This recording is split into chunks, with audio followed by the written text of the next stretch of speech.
Dah tak payah tunggu lama-lama dah daging beku-beku tu. Halo guys, assalamualaikum. Jumpa lagi dengan saya Rizal. Okey, hari ni kita tak ada masak-masak. Hari ni saya nak bagi tips. Okey. Tips dia tengok sini. Cara cepat cairkan daging. Ini daging ni kita daging beku tau. Daging ni beku, tengok sini. Daging beku. Kemudian macam mana cara dia, tips dia supaya kita tak tunggu lama nak cairkan daging ni. Nak lembutkan daging ni. Dia kan dia beku seperti ais ya. Okey. Tips dia pertama sekali kita kena ada cuka. Ni cuka. Kemudian garam. Okey. Pertama sekali kita bagi air. Air ni air biasa. Air biasa. Kemudian kita bagi cuka. Cuka ni jangan banyak sangat sedang-sedang je. Kemudian garam. Kita campur dalam garam. Kemudian kita kacau-kacau dulu, kita gaul, kita tunggu dia. Jadi kita tak payah tunggu lama lah nak lembutkan daging ni. Kalau biasa kan kita rendam dengan air ke, dengan air panas ke, jangan, dia lambat.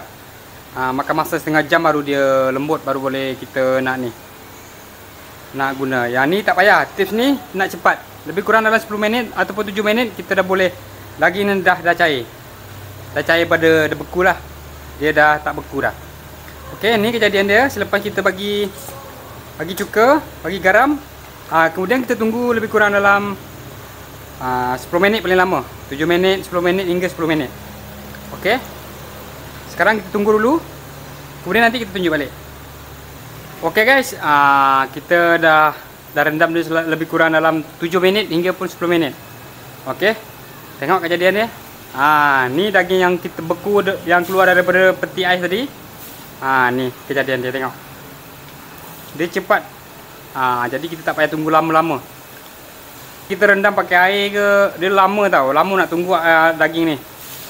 Jadi cair. Sekarang kita guna tips ni. Sekejap je kita tunggu, tengok daging dah berderai dah.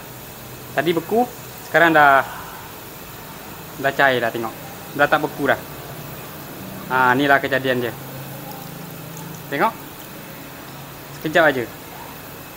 Jadi tak payah tunggu lama-lama dah. Yang ni kita dah boleh potong, dah boleh iris nipis-nipis. Ni tips dia, cara dia. Sama juga ayam pun sama. Kalau ayam tu beku keluar daripada peti ais, korang boleh cuba tips yang macam saya tunjuk tadi tu. Ayam ke daging ke boleh sama. Okey. Mungkin korang ada tips-tips lain, korang boleh komen kat bawah yang ni cara saya lah. Kalau nak cepat cairkan daging yang dah beku.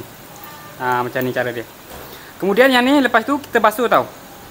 Kita basuh, kemudian baru kita rebus ke, kita masak ke. Boleh. Kena basuh dulu tau. Sebab apa? Sebab cuka. Dia cuka, kalau kita tak basuh nanti dia jadi rasa masam, rasa daging tu rasa pahit ke apa ke kan. Jadi lepas ni kita basuh dulu. Okey, sekarang kita basuh. Guys, inilah kejadian dia, tengok. Lepas kita dah basuh. Bila kita dah rendam air cuka, kemudian kita basuh. Inilah kejadian dia.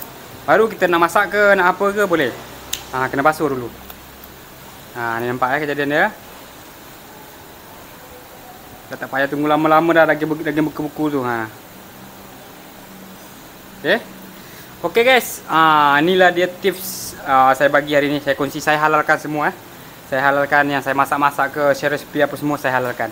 Semoga membantu dan bermanfaat untuk semua orang. Siapa-siapa yang nak berniaga boleh ikut cara saya. Okey. Bye bye. Assalamualaikum.